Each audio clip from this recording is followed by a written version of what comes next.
Seperti yang kamu ketahui bahwa rata-rata anak-anak muda, anak-anak yang kuliah, mereka itu tuh lebih banyak untuk hangout, jalan-jalan.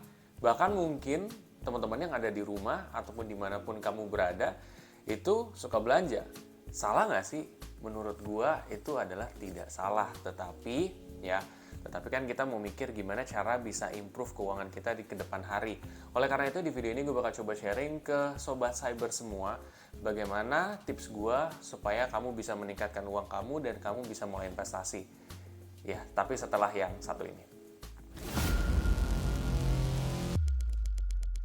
Oke, jadi seperti yang kamu tahu ya, mungkin di lingkungan kamu, di teman kamu, atau mungkin di sana keluarga kamu, mereka mungkin banyakkan hangout ya, atau mungkin banyakkan belanja. Sebenarnya menurut gua hal tersebut itu nggak salah, tetapi ada proporsinya juga ya. Nah, untuk itu gua akan kasih beberapa tips aja supaya mungkin kita bisa apa ya, ketika lu akhir bulan lu lihat, wah ini ternyata gue masih ada duit loh, gimana sih caranya? Nah, yang pertama itu adalah ketika lu membeli barang ataupun mengkonsumsi suatu barang, pastikan dulu value-nya apa.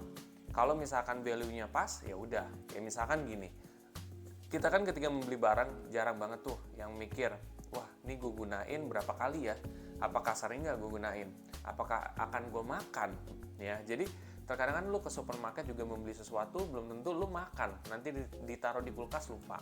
Pastikan ketika lu membeli sesuatu, lu harus pikir nih, kira-kira ini akankah gue setelah gue beli sering gue pakai atau enggak. Terus kedua, lu kalau misalkan gue beli buat makanan, apakah gue makan apa enggak gitu.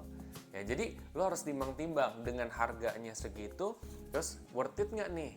Nah, ketika lu udah bisa menghemat kayak gitu, tentunya dalam akhir bulan ya lu bisa lihat, oh ternyata gue masih ada simpenan loh gitu. Itu satu ya. Nah, yang kedua ya, sebenarnya lu juga bisa kurangin dari hangout nih. Nah, sebenarnya hangout itu kan basically dia tidak salah dong gitu. Kita butuh refreshing, kita butuh jalan, ya sebenarnya itu nggak masalah. Tetapi caranya kita harus kontrol ya. Misalkan gue biasanya seminggu mungkin 5 kali ya, gue kurangin 4-3 kali. Nah, kan lu tetap masih bisa hangout, tapi lu batasin. Supaya apa? Supaya nanti juga ada duit simpenan. Nah, duit simpenan itu lu bisa manfaatin buat banyak hal. Itu yang kedua. Yang ketiga itu adalah mulai kerja paruh waktu. Jadi kalau misalkan lu ada waktu Sabtu Minggu, mungkin lu bisa part time job di mana, ya kan? Nah, nanti dari hasil part time job itu kan lu bisa dapat penghasilan tambahan. Tentunya kalau misalkan lu udah melakukan 3 step yang gue bilang tadi, ya tentunya lu akan ngelihat di akhir bulan, wah ternyata gue masih ada duit dan bahkan duit gue udah cukup lumayan dong. Nah, ketika duit lu udah lumayan, lu bisa alokasiin buat hal-hal yang bermanfaat. Contoh misalkan lu investasi. Nah, investasi itu gimana sih caranya? Ya ketika lu ada duitnya, lu tinggal pilih yang sudah terdaftar dan diawasi sama regulator investasi tersebut. Ya contoh misalkan kamu bisa daftar di platform Cyber Future. Ya di situ kamu bisa trading dari mulai saham luar negeri, kamu bisa trading forex, ya kamu bisa trading indeks dan lain sebagainya. Nah, nanti kan setelah kayak gitu kamu bisa meningkatkan jumlah uang kamu lagi semakin ke depannya kayak gimana.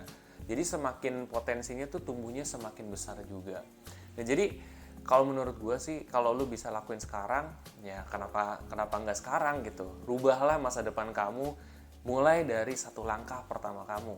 Oke, buat teman-teman semua yang setelah ini tertarik untuk daftar atau mulai investasi di platform Cyber Future, kamu bisa cek aja di kolom deskripsi di bawah ini. Nanti lo bisa pakai kode referral gue juga. Oke, sampai jumpa di video selanjutnya. Terima kasih.